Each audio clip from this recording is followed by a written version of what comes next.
दादी, ओ दादी, आप तैयार हो गए क्या? मम्मी पापा तैयार हो गए हैं, आप जल्दी नीचे आ जाइए। बेटा प्रियंक, मम्मी पापा से कहो दादी एकदम तैयार हैं, बस ताला लगाकर नीचे उतर रही हैं। ये रहा मेरा लंच बॉक्स, ये वाटर बॉटल, ये नैपकिन, ये हो गई चम्मचें। 4 प्लेटें तो पहले ही रख दी हैं। पानदान में सौंफ, सुपारी और इलायची वो भी डालकर रख दी। अब क्या रहा? हाँ, श्रीखंड का पैक भी तो कल लेकर आई थी, उसे भी फ्रिज से निकाल कर रख देती। प्रियंक के लिए बिस्किट्स के पैकेट भी तो रखना है, वरना रास्ते भर दादी को परेशान करेगा। हाँ, अब ठीक है, एक छोटी चटाई और रख लेती हूँ। बाकी तो दर्शना ढेरों सामान तैयार करके रखती ही है। हाँ, अब सब ठीक है। अब ताला लगाकर नीचे चलती हूँ।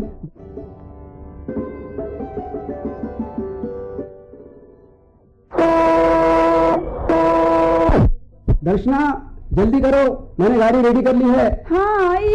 ऑयल पानी भी चेक कर लिया है। तुम अंदर से कुछ कैसेट लेती आना। हाँ रख लेती हूँ। अरे हाँ, मैं टॉर्च रखना भूल गया, वो भी ले आना। आते वक्त कहीं देर हो जाए और गाड़ी में क्या प्रॉब्लम आ जाए कहा नहीं आ सकता। टॉर्च तो साथ में रखना ही चाहिए ना। आप जरा ज्यादा ही चिंता करते हैं। चलिए, अब आप यह सब सामान गाड़ी में रखवा दीजिएगा तो हम तो शाम के पहले लौट ही आएंगे। लो, सामान मुझे दो, अभी 2 मिनट में जमा लेता हूँ। देखना पानी की कैन कहीं लुढ़क न जाए, वरना गाड़ी में पानी फैल जाएगा, उसे सीधा ही रखना। अरे बाबा, चिंता छोड़ो, मैं सब ठीक से रख दूंगा। पहली बार थोड़ी तो लोग ले जा रहा हूँ, कभी तो इसका भरोसा क्या करो। हाँ अभी बस आपका अनर्थ कर देते हैं। यहाँ भरोसे की बात कहाँ से आ गई जी? ये तो सावधानी की बात है ना। सब सावधान हो गए, प्रियंक की दादी पधार रही है। आप कह रहे थे? देख बेटा, मैं तो अपने नाती को लेकर पीछे ही बैठूंगी।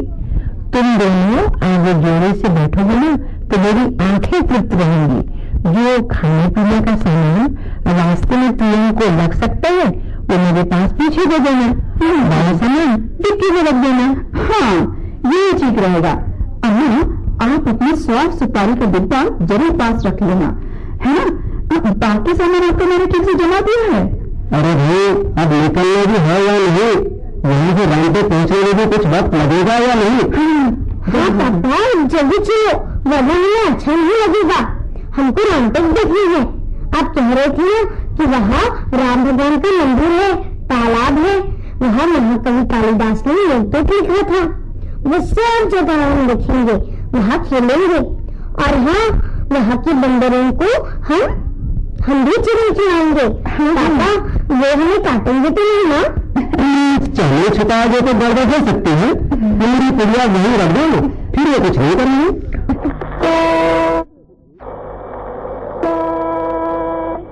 बोलो रामचंद्र भगवान की जय। भगवान का नाम लेकर यात्रा शुरू करने से रास्ते में कोई विघ्न बाधा नहीं आती। हाँ, आपने बिल्कुल ठीक कहा। मम्मी, कैसेट लगवाना वापस से। कौन सा कैसेट लगवाना है बेटा? दिल वाले दुल्हनिया ले जाएंगे पिक्चर की। नहीं, अभी घर से निकले 10 मिनट नहीं हुए कि वो अल्लाह गुल्ला कैसेट तोड़ दो, थोड़ी सी देर बाद लगाएंगे। मुझे तो अम्मा का गाना सुनना है। अम्मा के गीत, गजल, कविताएं मैंने तो कई बार सुने हैं। आकाशवाणी के कार्यक्रम में ही तो रिकॉर्ड करता हूँ। और अम्मा तो कुशल चितेरी साहित्यकार हैं और आवाज भी उनके गाने की बहुत सुंदर है। इसीलिए तो मुझे भी उनके गीत सुनने हैं।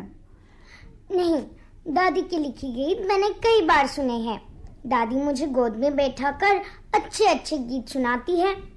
आज तो कोई फिल्मी गीत सुनेंगे। चलो, प्रियंक की पसंद से ही अम्मा गीत सुनाएंगे, है ना अम्मा जी? हाँ भाई, ये बिल्कुल ठीक है। अरे, तुम लोगों ने तो मुझे धर्म संकट में डाल दिया। अब फिल्मी गीत कौन सा सुनाऊं भला? दादी, कोई भी आपकी पसंद का। अच्छा ठीक है, सुनो, लेकिन एक शर्त है कि मैं जब गीत गुनगुनाऊंगी तब तुम लोग मेरा साथ दोगे ना मेरा साथ? हाँ हाँ ठीक है। हाँ, कोशिश करेंगे। हाँ। जिंदगी एक सफर है सुहाना, यहाँ कल क्या हो किसने जाना, हाँ हाँ, जिंदगी एक सफर है सुहाना, यहाँ कल क्या हो किसने जाना। उल्ले उल्ले उल्ले हो, उल्ले उल्ले उल्ले हो, उल्ले उल्ले उल्ले हो, उल्ले उल्ले उल्ले हो, जिंदगी एक सफर है सुहाना, यहाँ कल क्या हो किसने जाना। बेटा प्रियंक, सुन लिया दादी का गाना? अम्मा, मुझे तो आज मालूम हुआ कि आप इतना अच्छा गाती हैं। आखिर दादी किसकी है? वही तो। दादी तो तुम्हारी है, पर माँ तो मेरी है। तुम सबका इतना प्यार ही तो जिंदा रखे हैं, वरना। वरना क्या अम्मा? अरे छोड़ो। अम्मा, आप बताइए ना, आप क्या कहना चाहती थी? अरे कुछ नहीं, हम पिकनिक मनाने के लिए जा रहे हैं। ऐसे समय में फिजूल बातें करने से मजा खत्म हो जाएगा। हाँ अम्मा, आपने यह तो सच कहा। चलो कोई और बातें करें। आपके इन्हीं गुणों ने तो हम सबका मन मोह रखा है। वैसे अम्मा है भी बड़ी हिम्मत वाली। तभी तो मैं अम्मा को अपने हमेशा साथ ही रखती हूँ। मैं तो दादी के गीत, चुटकुले और कहानियाँ सुनने के लिए ही उनकी गोद में बैठी रहती हूँ। अच्छा, इसका मतलब मुझे दिल से कोई प्यार नहीं करता क्या? अम्मा, ऐसा मत कहिए।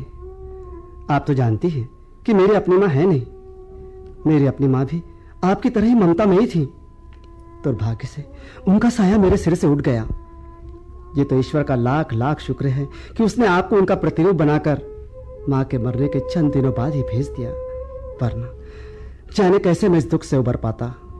अम्मा, क्या आपको सच में ऐसा लगता है कि हम आपको गैर समझते हैं? आप तो हमारे जीवन का अभिन्न अंग बन गई है अम्मा।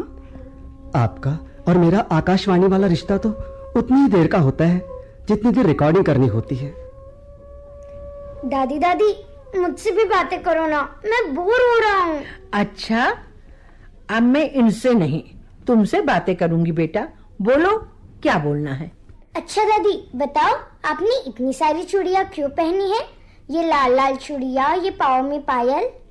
बेटा प्रियंक, अभी तुम छोटे हो ना, इसलिए नहीं समझोगे। बस तुम्हारी दादी की ये चूड़ियाँ सलामत रहें। अम्मा, आप तो हमेशा पहेलियां ही बुझाती हैं। आपको समझना सरल नहीं। देखो ना, वैसे अम्मा हमेशा हंसती रहती है, परंतु इनकी कहानियां जब भी रिकॉर्ड करवाता हूँ तो रोने को जी चाहता है। इनकी लेखनी और इनकी सोच के आगे दर्शना मैं नतमस्तक हो उठता हूँ। सोचता हूँ इस कलम में दैवी शक्ति है। मुझे तो अम्मा में कोई तपस्विनी नजर आती है। उनकी तारीफ तो उनके स्कूल के सभी टीचर्स भी करती हैं। सो तो है, अम्मा हमारी है ही ऐसी अनूठी। मुझे चने के झाड़ पे न चढ़ाओ, गिर जाऊंगी।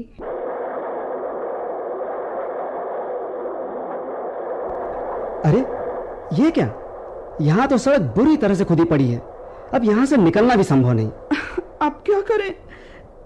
ये तो बड़ी मुश्किल हो गई है। अरे तुम चिंता क्यों करती हो? अभी हम शहर से बाहर नहीं निकले हैं। हम साइड की रोड से निकल जाएंगे। बस जरा पलटकर थोड़ी दूर जाना होगा, वहां से हमें दूसरी सड़क मिल जाएगी। पापा प्लीज जल्दी कीजिए ना, मुझे भूख लगी है। अरे तब से कहा क्यों नहीं, मैं तुम्हें बिस्किट्स निकाल कर दे देती। लो अभी बिस्किट देती हूँ, इन्हें खा लो, नाश्ता थोड़ा आगे चलकर करना। देखो मिल गई ना रोड। दादी जल्दी दीजिए ना बिस्किट। लो बेटा खा लो। ये हुई ना बात।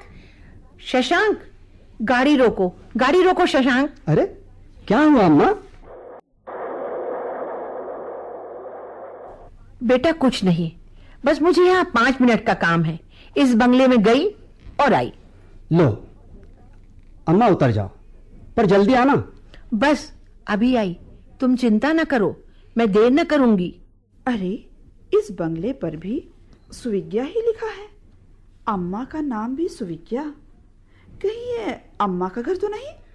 तुम महिलाएं हमेशा हर बात शंका से क्यों लेती हो? ये योगायोग भी तो हो सकता है। हाँ हाँ, हो तो सकता है, लेकिन उन्होंने कभी इस बारे में बताया नहीं। ऐसा लगता है अम्मा चौकीदार से कुछ पूछ रही हैं। अरे वो तो बंगले के अंदर भी गई नहीं और गेट से ही लौट रही हैं। अरे दादी, आप तो इतनी जल्दी लौट आई। बेटा थोड़ा उधर सरक जाओ। हाँ। दादी को बैठने दो। हाँ। अम्मा आप तो भीतर गए ही नहीं, बाहर चौकीदार से पूछकर ही लौट आई। कौन है ये लोग? सीढ़ियों पर का ताला देखा, चौकीदार से पूछताछ की, घर के लोग बाहर गए हैं इसलिए लौट आई। इतनी सुबह सुबह कहाँ गए होंगे? ये कहीं घूमने गए होंगे। पर कौन है ये लोग? आप कोई नहीं, केवल पहचान के।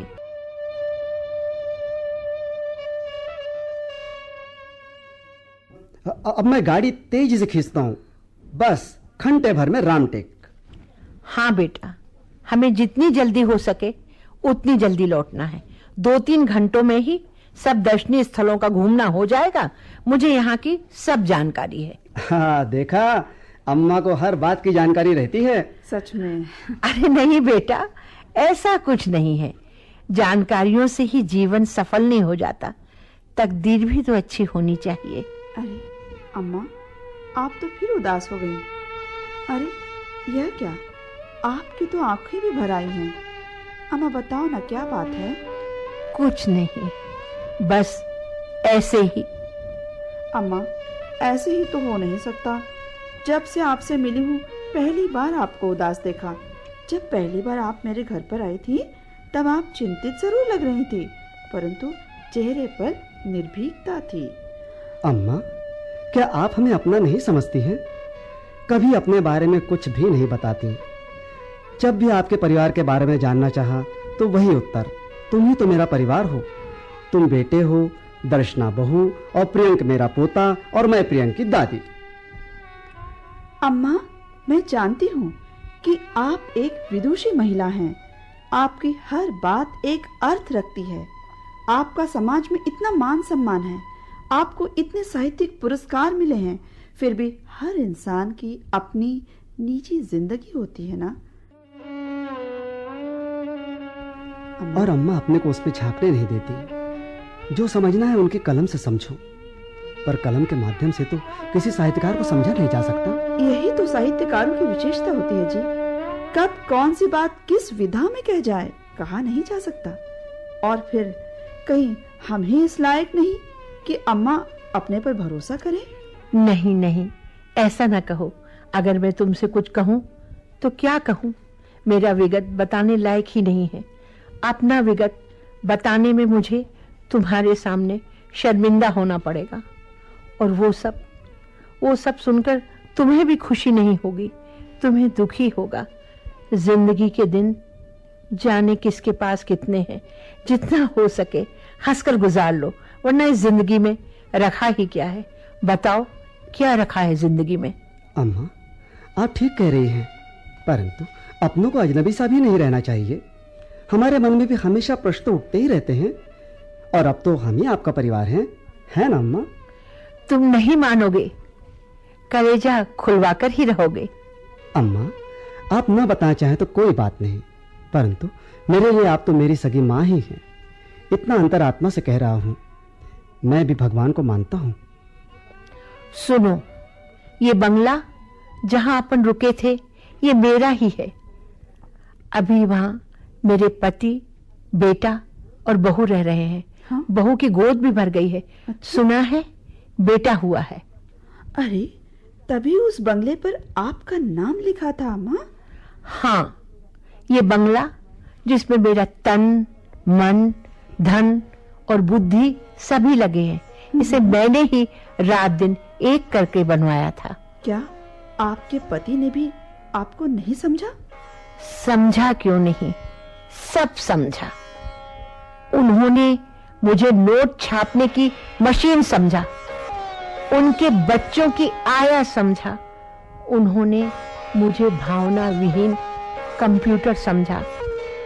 इन सब के बावजूद मैं उन्हें देवता समझती रही। मेरा पावन, निर्मल और कर्मठ जीवन उनकी दोहरी नीति का शिकार होता रहा। वे बहलाना फुसलाना भी तो बखूबी जानते थे ना। अम्मा, आप पहले से ही टीचरशिप करती आ रही हैं क्या? हाँ बेटा, मैंने तो घर पर भी ट्यूशन क्लासेस बहुत सी ली। मैं कमाती रही, उन्होंने भी कमाया, पर वे पैसों को पानी की तरह बहाते रहे, कभी ससुराल वालों पर तो कभी यार दोस्तों पर। ससुराल भी बड़ी थी, ससुर के न होने से इन्होंने ही इनके भाई बहनों को पढ़ाया, शादी ब्याह किए। तब तो आपको बड़ी परेशानी उठानी पड़ी होगी। कोई भी इंसान अपने कर्तव्य भली प्रकार निभाए, इसमें तो मुझे कोई भी आपत्ति नहीं थी बेटा, बल्कि वे सारे कार्य तो ये मेरे बिना मेरे सहयोग के ही कर सकते थे। हाँ। परंतु कष्ट तब हुआ जब इन्होंने मुझे सदैव अपने घर वालों के आगे नीचा दिखाया, अपमानित किया। घर वाले हों, इनके दोस्त हों या ऑफिस वाले हों, जहां तहां उन सब पर अकारण पैसा उलीचते रहते। तब तो दुनिया को ये अच्छे लगने ही वाले थे ना। खूब इन्हें चढ़ाते, अपना उल्लू सीधा करते, घूमना फिरना, खाना, खरीदी, कपड़े, सामान, सिनेमा, सभी कुछ तो। अम्मा, वे भी तो आपके लिए कुछ न कुछ तो करते ही होंगे ना? अरे राम भजो, घर वालों के हाथ तो इनकी नाड़ी आ गई थी। वे इन्हें चने के झाड़ पर चढ़ाकर अपना स्वार्थ निकालते रहे और मुझे इनकी नजरों से उतारते रहे। मेरा अपमान और खुद की प्रशंसा चाहिए थी इन्हें, वो इन्हें मिलती रही। ये तो बहुत गलत है। सच में हर आदमी ने काम सोच समझ के करना चाहिए। और मुझे तो घर चलाना था, बच्चे पालने थे। घर की बर्बादी पर चिढ़ जाती, परिणाम सबके सामने, और अधिक अपमान और अवहेलना। वही खून के घूंट पी पी कर जीना, बच्चे संभालना, नौकरी करना, बड़ी मुश्किल से उन लोगों का इनसे पीछा छुड़ा पाई हूँ। अम्मा, आपके कितने बच्चे हैं? 2 बच्चे, एक बेटा एक बेटी। उनकी शादी हो गई क्या? हाँ, हो गई। बच्चों की देख रेख, पढ़ाई लिखाई से शादी तक सब मेरी जिम्मेदारी। वे तो बस जरा सा सहारा देते रहे। उनकी दृष्टि में बच्चों को भोजन, कपड़ा और पढ़ाई के पैसे देना बस हो गया उनका कर्तव्य। न इनके संबंध अपने समाज से रहे और न परिवार से। परिवार वालों को जब खाने न मिला तो दुश्मन बन गए। इनके व्यवहार से बच्चे भी बड़े दुखी रहे। बेटी का तो सदैव दिल दुखता ही रहा। अम्मा, फिर बच्चों के ब्याह कैसे जुड़े? अरे भगवान भी तो कुछ सोचता है ना। हमारे समाज का एक लड़का उसी के साथ पढ़ता था। अच्छा। इंजीनियरिंग में। उसके माँ बाप को मेरी बिटिया भा गई। बेटी सुंदर सुशील थी। हाँ। सो बिना अधिक लेन देन के बिटिया का ब्याह हो गया। शादी की तैयारी मैंने व मेरे बेटे ने मिलकर की। बेटा अपनी शादी के पहले तक तो मेरा बड़ा सहयोग करता था, उसी ने सब संभाला था। और बेटे का रिश्ता अम्मा? बेटी की शादी के बाद बेटे की नौकरी लगी, वहां उसे भी अपने ऑफिस की एक लड़की भा गई और उसी से शादी की जिद ठान ली। मैंने वो लड़की देखी, मुझे बात कुछ जची नहीं, परंतु मनमोहन मेरे पति मुझ पर फिर पलट गए। बेटे की तरफदारी की और उसकी शादी हो गई। फिर क्या? मैंने बहू को आत्मसात करने की पूरी कोशिश की, परंतु उसका व्यवहार मुझे हमेशा सचेत करता रहा कि ये कभी भी धोखा दे सकती है। परंतु करती भी तो क्या करती, बेटा तो रातों रात बदल गया था और मनमोहन तो उसकी आरती उतारने लगे थे। आपकी बेटी ने भाई और पिताजी को नहीं समझाया क्या? समझाया, खूब समझाया। फिर मनमोहन ने उसी को भला बुरा कहा कि वो अपने घर को देखे, यहाँ के फटे में पैर न डाले। हमारे घर का हम देखेंगे, उसका यहाँ से कोई वास्ता नहीं। उस दिन दामाद के साथ बेटी आई थी। दामाद का भी बहुत अपमान हो गया। मैंने उनसे माफी मांगी, उन्हें समझाया, अपनी मजबूरी बताई, परंतु सब बेकार। उस दिन के बाद उन्होंने इस घर में पैर न रखे और यहाँ बेटा बहू और स्वतंत्र हो गए। तो क्या दीदी के जाने के बाद आपने घर छोड़ दिया? नहीं, हुआ यूं कि मैं वक्त से डरकर संभल कर चलना चाहती थी। सारी उम्र के अनुभव थे, बहू के हाल हवाल बदल रहे थे। बेटी का दुख सीने में था, उससे भी नाता टूट गया था। मनमोहन दोहरी नीति खेलने में माहिर थे। तबले के दोनों थाप पर उनके हाथ रहते। बहू के सामने मेरा अपमान और अकेले में लीपा पोती और मुझे भविष्य की चिंता। जिन बच्चों के लिए मैंने जीवन लगा दिया था वही गैर हो गए, और बेटा तो अब बाप का सगा हो गया। रात भर चिंता सोने न देती। एक दिन अनुकूल वातावरण पाकर एकांत में मैंने मनमोहन से कहा, मनमोहन, इस घर में मेरा खून पसीना, पैसा, समय और बुद्धि सभी कुछ लगे हैं। इसकी देखरेख भी मैंने ही की है। इसे मैंने छुट्टियां ले लेकर बनवाया है, पर ये घर मेरे नाम नहीं, तुम इसे मेरे नाम कर दो। बेटा बहू के आसार सही नजर नहीं आ रहे हैं। कहीं बुढ़ापा घसीट कर न गुजारना पड़े। बस इतना सुनते ही मनमोहन आग बबूला हो उठे। अम्मा फिर क्या हुआ? बेटा पूछो मत, क्या नहीं हुआ।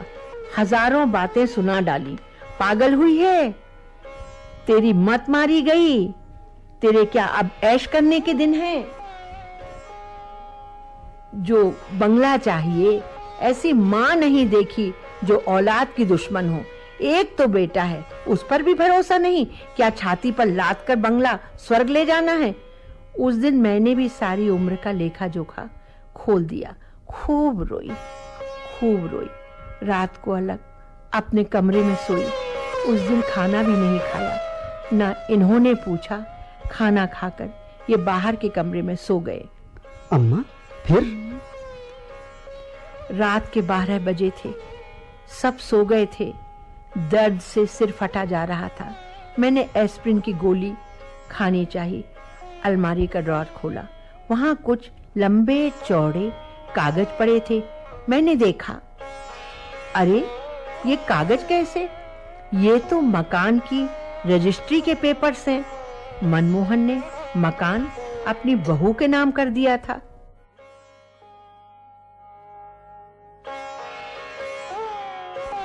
मेरे पैरों तले जमीन खिसक गई, दंग रह गई, कलेजा जार हो गया। सोचा, अब तो इस घर में एक घूंट पानी पीना भी पाप है। अपना सूटकेस उठाया, कपड़े डाले, अपने जेवर पैसे उठाए जो मेरी अपनी कमाई के थे, अपना साहित्य का सामान और किताबें भरी, और फिर एक कागज पर लिखा, मनमोहन, मैं आज भी अपना भरण पोषण करने में समर्थ हूँ।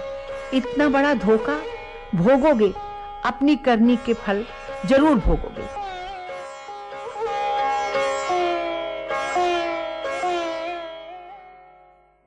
जैसे तैसे रात काटी। सुबह होते ना होते बिना कुछ किसी से कहे ऑटो करके निकल आई।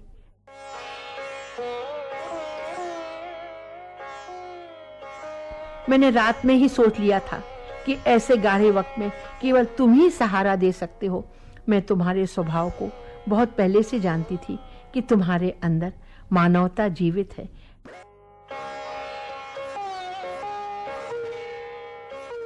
तुम्हारे बारे में जितना सोचा तुम उससे भी ज्यादा अच्छे निकले बेटे। अम्मा, वो कैसे? तुमने तो अपना ही बना लिया। अम्मा, आपने भी तो हमें कितना प्यार दिया। पापा, रामटेक। अरे बातों में तो पता ही नहीं चला कि सफर कब खत्म हो गया। चलो भाई, सब लोग नीचे उतरो। रामटेक आ गया। हमें गाड़ी यहीं लगा देनी होगी। पहले हम सब हाथ पैर धोकर मंदिर जाएंगे, वहां पर भगवान के दर्शन करेंगे। वहीं पर ऋषि अगस्त का आश्रम भी है। बंदरों की शरारत भी देखेंगे और इस तरह प्रियंकी दादी का बुझा बुझा मन खिला देंगे।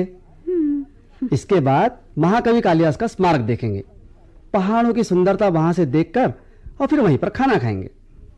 अरे बेटा, तुम्हें तो यहाँ का सब मालूम है।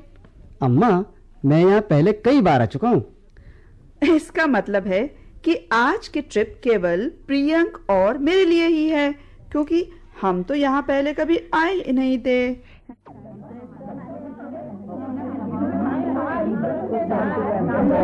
चलो चलो जल्दी चलो, मंदिर चलो, दर्शन करना है ना। प्रियंक तुम मेरा हाथ पकड़ लो बेटा। हाँ हाँ दादी। बेटा प्रियंक, अब यहाँ से पैदल चलना है। देखो प्रसाद, फल और पूजा का हार मैंने एक थैली में रखा है, वो भी साथ ले लो। और ये चने की पुड़िया मैं अपने पास ही रखता हूँ, तुम बंदरों से डर जाओगे। पापा पापा, बंदर, देखो देखो बंदर यही आ रहे हैं। मम्मी मुझे गोद में ले लो ना। अरे डरो नहीं बेटा, मैं हूँ ना। नहीं पापा, मुझे डर लग रहा है। आप यही से दाने फेंक दीजिए। अच्छा लो, फेंक दिए। आओ तुम्हें गोद में लेकर मंदिर चलते हैं।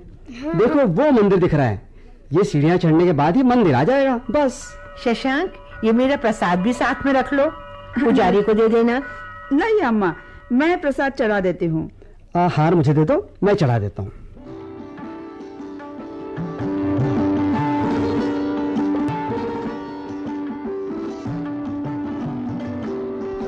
लो, घर आ गया। आओ चलो मेरे पीछे, इन सीढ़ियों से ऊपर जाना है। अच्छा हुआ द्वार खुला है। हाय हाय, पानी पानी पानी, मुझे पानी चाहिए। कोई पानी पिला दो। लीजिए लीजिए, पानी पी लीजिए। कौन सुवी? अरे सुविज्ञा तुम आ गई। अब मेरा कोई कुछ नहीं बिगाड़ सकता। अब मैं नहीं मरूंगा। देवी माँ ने मेरी रक्षा की है। हाँ, मैं आ गई। चलो मेरे साथ चलो, अब यहाँ नहीं रहना। और आपके अपने भाई बेटे?